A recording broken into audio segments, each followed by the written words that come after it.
शुक्र है परवरदिगार का, अपनी धरती का बहता पानी, यहाँ की खुशगवार और ताजा हवा, सब कुछ बहुत याद आ रहे थे।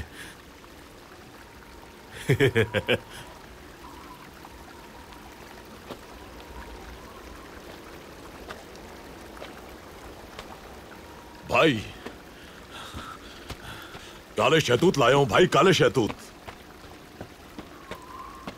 अभी ताजा ताजा तोड़कर लाया हूं भाई, खाकर देखिए।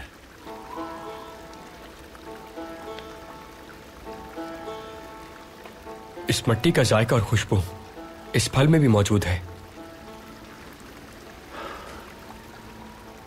चलो मेरे बहादुरों, हमें फौरन कबीले वापस पहुंचना है।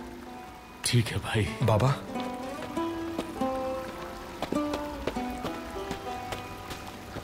हमने बरके खान के साथ अजीम जंग में शामिल होने का इकरार तो कर लिया है, लेकिन कबीले वापस जाकर किसी से खास वादा भी पूरा करना है। बेटा कौन सा वादा बताओ? जश्न का बाबा। जिम्मेदारी पूरी होने के बाद आप उनसे शादी करेंगे, ये वादा किया था आपने। हाँ, तो ये बात तुम्हें परेशान कर रही है?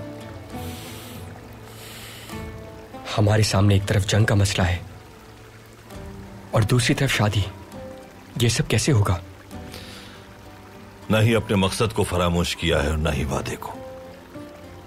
अलबत्ता कोई एक वादा ही पहले पूरा हो सकेगा, लेकिन हर काम का एक वक्त मुतय्यन है। अगर आप लोगों के निकाह से पहले हम जंग पर चले जाते हैं तो क्या मालूम वापस आ सकेंगे या नहीं। ये आपके लिए और इल्बिल के खातून के लिए भी बहुत मुश्किल होगा। देखो गुंदूस, जो किस्मत में लिखा है वो कोई तब्दील नहीं कर सकता कभी। हमारी किस्मत में पैदा होने से कफन पहनने तक तलवार उठाना लिखा है। फुतूहात के, जंग के, जालिमों को मैदान में मारने के शाइक होते हैं हम। इसलिए हम तुर्कों के लिए शादी जंग से ज्यादा अहम नहीं, ये बात अच्छी तरह जानते हैं हम सब। जंग हमारी मजबूरी नहीं, लुत्फ है।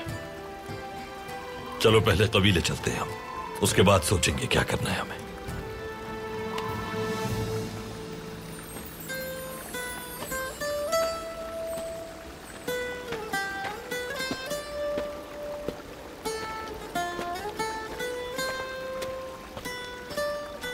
बिस्मिल्लाहिर्रहमानिर्रहीम।